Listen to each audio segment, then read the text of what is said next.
আসসালামু আলাইকুম। আমাদের ভিডিওতে আপনাদের স্বাগতম। আজ আমরা আপনাদের সামনে একটি ভিডিও নিয়ে হাজির হয়েছি। সেটি আমরা মানিক ভাইয়ের পুকুরে এসেছি। এটি নন্দীগ্রামের রণবাঘা এলাকায় কুইগ্রামে তার পুকুরটি। তিনি তার সাথে আজকে আমরা কথা বলব যে তিনি মাছ চাষে কিভাবে আসলেন, কতদিন ধরে মাছ চাষ করতেছেন, মাছ চাষ করতে গিয়ে তিনি কি সমস্যার সম্মুখীন হইছেন এবং সেগুলো কিভাবে মোকাবেলা করছেন। তো যারা আমরা নতুন আছি, হয়তো মাছ চাষ করতে চাচ্ছি, তারা কিভাবে মানে মাছ চাষ করতে পারবো বা আদৌ করবো কিনা? তো তার কথা থেকে হয়তো আমরা কিছুটা আইডিয়া পাবো। তো চলুন আমরা মানিক ভাইয়ের সাথে কথা বলি। আসসালামু আলাইকুম। মানিক ভাই ভালো আছেন? ওয়ালাইকুম সালাম। আচ্ছা মানিক ভাই আপনার তো অনেকদিন যাবৎ বোধহয় মাছ চাষ করতেছেন। কতদিন হলো? জি, ২৫ বৎসর। ২৫ বছর। তো ২৫ বছর যাবৎ আপনার কয়টা পুকুরে মানে আপনি এখানে যে আমরা যে পুকুরে আসছি এটা কয় বছর যাবৎ করতেছেন? এটা আমি ২ বৎসর যাবৎ করতেছি। আর এছাড়া আপনার ২৫ বছর যাবৎ আরো অন্যান্য জায়গায় করছেন। আপনার আর কই আছে মানে জায়গাগুলোর নাম যদি আমার নিজ গ্রামের বাড়ি হচ্ছে দোহার, নন্দীগ্রাম থানা, দোহার মৌজা। ওখানে আমার ২ টা পুকুর আছে, নিজস্ব আমার বাবার। আর আমি বড় ডেরাহাল আমার শ্বশুরবাড়ি এলাকা। ওখানে আমার ৩ টা পুকুর ছিল। বর্তমানে এখন ১ টা আছে। ওটা ৬ বিঘা। আচ্ছা আপনি মাছ চাষে আসলেন কিভাবে? মানে এটা কি আপনাদের পারিবারিক মানে আপনার বাবা করতেন সেই হিসেবে আসছেন না নিজে আসছেন? না, আমি যখন ২০০০ এর আগে ৯৮ যখন আমি কাহালু ডিগ্রি কলেজে পড়াশোনা করতাম, তখন ওই এলাকায় মাছ চাষের খুব একটা প্রযুক্তি ছিল। সবাই মাছ চাষ করে। মানে আমাদের এলাকায় সেই মুহূর্তে মাছের অতটা ইয়ে ছিল না মাছ চাষে। পুকুরের মূল্যও কম। তখন ওখানে পড়াশোনার মাঝামাঝি আমি চিন্তা ভাবনা করলাম, বাবার তো তখন পুকুর ছিল একটা। ওটা ৪ বিঘে। ৪ বিঘা। ৪ বিঘা পুকুর মানে যে ওই পাড়-টাড় ধরে ৭ বিঘার মতো। তখন ওখানে এসে আমি আমার চাচাতো ভাই ২ জন মিলে মাছ চাষ শুরু করি। তো ১ম এ মাছ চাষ শুরু করার সময় আমাদের তেমন তো মানে পুঁজিও কম ছিল, টাকা-পয়সা। তখন ছাত্র মানুষ। চলতে তো সময় লাগে। জি, ১ম তখন দিকে বাবার থেকে কিছু টাকা নিয়ে আমরা ব্যবসা স্টার্ট দিই। ব্যবসা করতে অনেক কিছুর সম্মুখীন হতে হয়। কি জন্যে ১ম এ একটা ব্যবসাত গেলে জানা থাকে না তো জানা সবকিছু। থাকে না মাছের পোনার যে একটা জাত, এই জাতটা পোনার জাত ভালো হতে হবে। আবার আপনি যে ফিড খাওয়াবেন, সেই ফিডটা আপনার মানসম্মত ফিড মানসম্মত হতে হতে হবে। হবে। আমাদের বগুড়াতে তেমন ফিড মিল ভালো ফিড মিল আছে কোয়ালিটি ফিডস। জি, কোয়ালিটি ফিড আমরা ব্যবহার করি। মানে ভালো মানের মানে একটা এই ফিড। এলাকায় আপনাদের কোয়ালিটিটা ভালো। আর কোয়ালিটি ফিডের এ মান ভালো আচ্ছা আপনার এক্সপেরিয়েন্স থেকে এটা পাই। পাইছি, জি। এখন মাছ চাষ করতে গেলে অনেক সময় দেখা যায় যে পুকুরে নানান কিছু সমস্যা। ১ নম্বরের সমস্যা হচ্ছে অ্যামোনিয়া গ্যাস। সেই গ্যাস থেকে অনেক সময় দেখা যায় আবহাওয়া যখন খারাপ হয়, সেই মুহূর্তে মাছ হঠাৎ করে রাত ৩টা-৪টার দিকে মাছ জেগে যায়।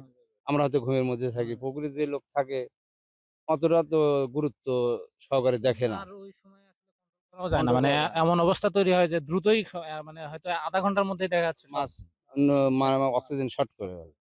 সেই মুহূর্তে পুকুরে আমাদের অক্সিজেন থাকে বা দেখা যাচ্ছে যে সেই মুহূর্তে যদি আমরা ওষুধ ব্যবহার করি, একটা পুকুরে আমার এই পুকুর ৪ একর ৫০ শতক। ভেঙে মানে পাড় ভেঙেছে, ভেঙে অনেক সময় দেখা যায় যে পুকুর বেড়ে গেছে। ১৪ বিঘার মতো কাছাকাছি হয়ে গেছে। কাছাকাছি পার হয়ে গেছে এরকম হবে। কিন্তু এই পুকুর যদি হট করে মাছ এই পুকুরের মানে এতটা মানে মৌসুমী পুকুর মানে এতটা শক্তি যে এই পুকুরে যদি আপনি ঘনত্ব মাছ না দেন, অল্প মাছ যদি দেন তাহলে সেগুলো মাছ অনেক সময় ব্রিগেড মাছ যখন বড় ৪ কেজি ৫ কেজি যখন ব্রিগেড হয় তখন মাছের দম একটু ভার থাকে। হুম, সেই বেশি মুহূর্তে মাছ ওই অক্সিজেন শর্ট করে মাছ মারা যায়। আপনার কি এরকম কখনো হইছে যে মাছ মারা গেছে কখনো? হ্যাঁ, এর আগে আমার অনেক হইছে। কিন্তু যে আগে তো আমরা এরোটর ব্যবহার করতাম না। তখন অ্যা আচ্ছা তখন এই এখন এই যে মেডিসিন দিতেন? মেডিসিন দিতাম। মেডিসিনে তো অনেক খরচ। মেডিসিনে কি আপনার কন্ট্রোল হইতো? মানে ওইটা তো সাময়িক সময়ের জন্য। সাময়িক সময়ের জন্য কন্ট্রোল হতো। কিন্তু ওটা অনেক ব্যয়বহুল খরচ। ব্যয়বহুল। এই পুকুরে যদি আমি ধরেন মাছ ভাইসা উঠছে, ওই মুহূর্তে যদি আমি মেডিসিন ব্যবহার করি, দেখা যাচ্ছে এই পুকুরে ৳৪,০০০ ৳৫,০০০ র ওষুধ দিয়ে হয়তো সেই মতো সাময়িকভাবে কন্ট্রোল হলো। কিন্তু পরক্ষণে পরের পরের দিন তো দিন আবার যদি আবহাওয়া খারাপ হয়, বৃষ্টি হয়, আবার লাগবে। তাহলে প্রতিদিন যদি এইভাবে খরচ হয়, তাহলে তো আমার ব্যবসায় আমরা লাভ করতে পারবো না। আরেকটা ব্যাপার, ওটা তো থাকে খুব সীমিত সময়ের জন্য, হয়তো আধা ঘন্টা থাকলো, আবার যদি পড়ার সমস্যা, আবার সমস্যা হতে পারে, ওই দিনই সমস্যা হতে পারে। হ্যাঁ, ওই সময় হয়তো দেখা যাচ্ছে বিকেলবেলা আবার আবহাওয়া খারাপ, আবার মেডিসিন দিতে হবে। তাহলে এই চিন্তা ভাবনা করে আমরা দেখলাম যে না, এসব হবে না। বিভিন্ন আপনাদের অ্যাড দেখে বা বিভিন্ন অ্যাড দেখে আমরা তখন নিয়ে এসে আমরা এই আগে ভেঞ্চুরি অ্যারোটার চালাইতাম।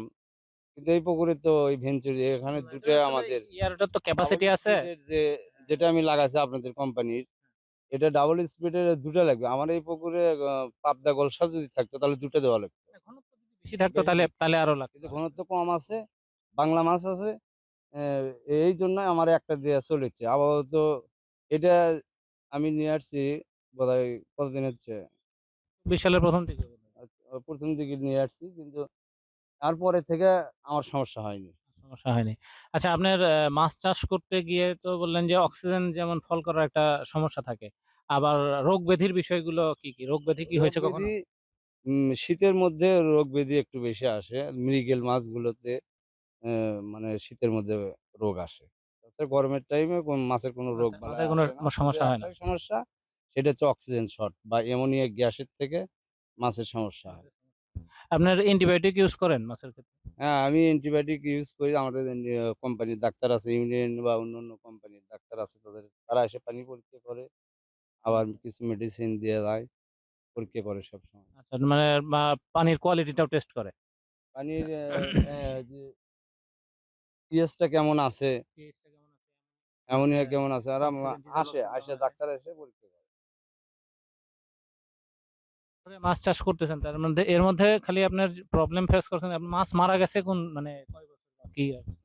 অনেক এর মধ্যে অনেকবার মাছ মারা গেছে। মারাই গেছে একবারে, যে অক্সিজেন ফল করার কারণে মাছ মারাই গেছে। আমার বাড়ির পুকুরে যে মনে করেন যে ছোট একটা পুকুরে হট করে মনে করেন যে ওই অক্সিজেন শর্ট করে ১ ঘন্টার মধ্যে মাছ একবারে মারা গেল সব।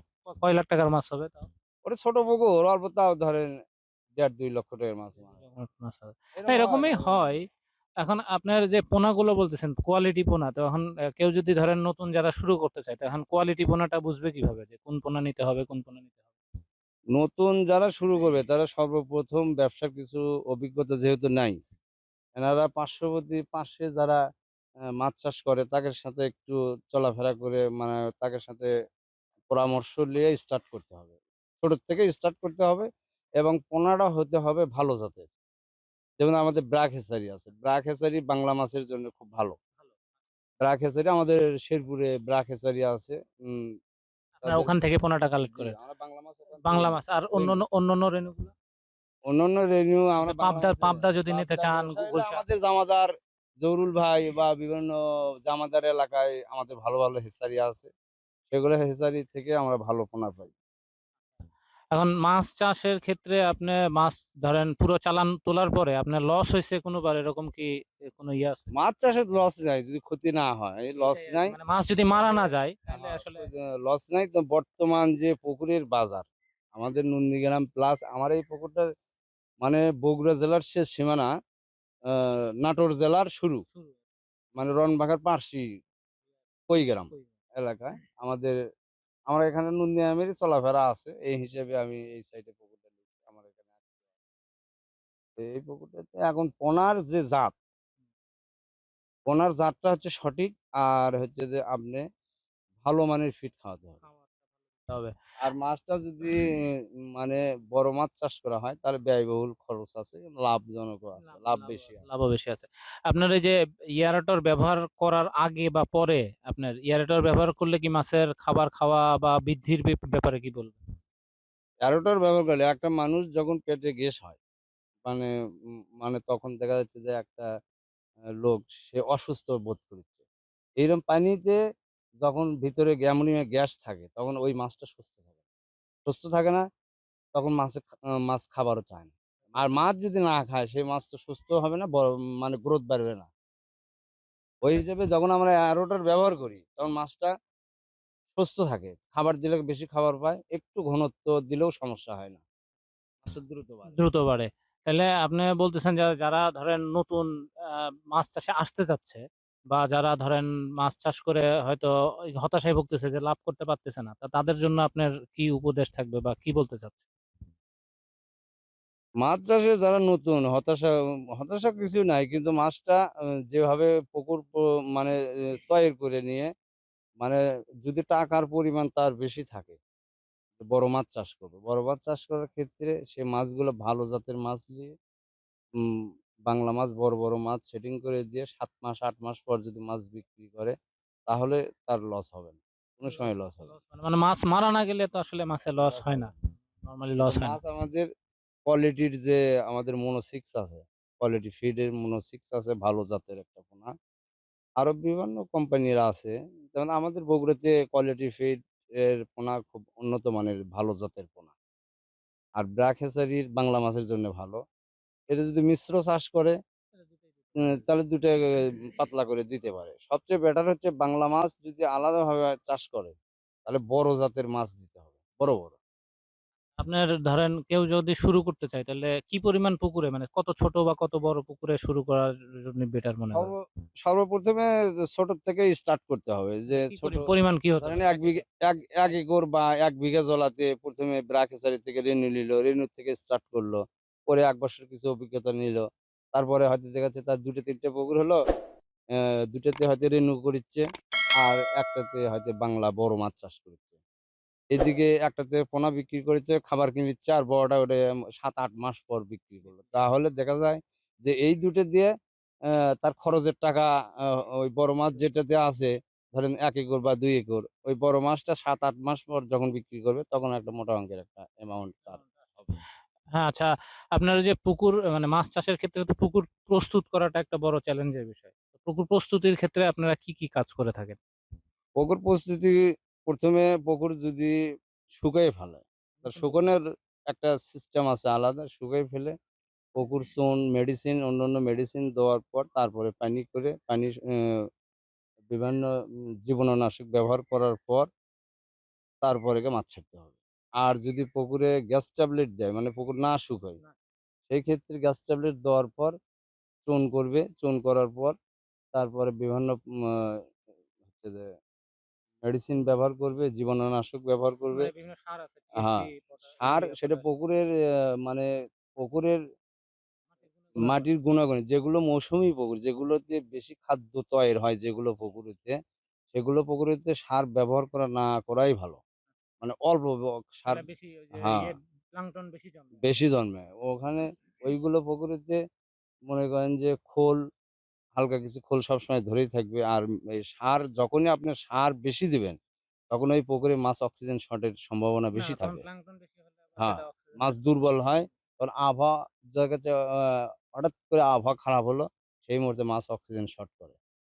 ওইজন্য সার না ব্যবহার এটা করা তো সার দরকার। তো আপনার পরিমাণ মতো দিতে হবে। প্রয়োজন অনুযায়ী আরকি। প্রয়োজন ছাড়া আর এটা করার আগে অবশ্যই একজন মানে দক্ষ যারা চাষী অথবা কোনো যারা এই ফিশারিজ নিয়ে পড়াশোনা করছে তাদের সাথে আলোচনা করতে হবে।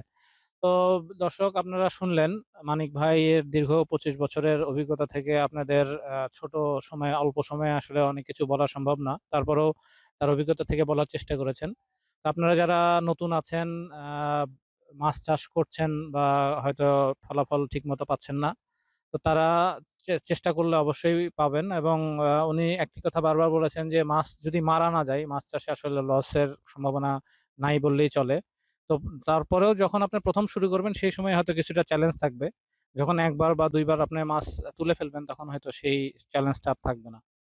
তো আশা করি এই ভিডিওটি আপনাদের উপকারে আসবে। যদি ভিডিওটি ভালো লেগে থাকে তাহলে অবশ্যই আমাদের চ্যানেলটি সাবস্ক্রাইব করবেন এবং লাইক এবং বেল বাটন বাজিয়ে আমাদের সাথেই থাকবেন। পরবর্তী ভিডিওর জন্য আজকে এই পর্যন্তই। ধন্যবাদ সবাইকে। আসসালামু আলাইকুম।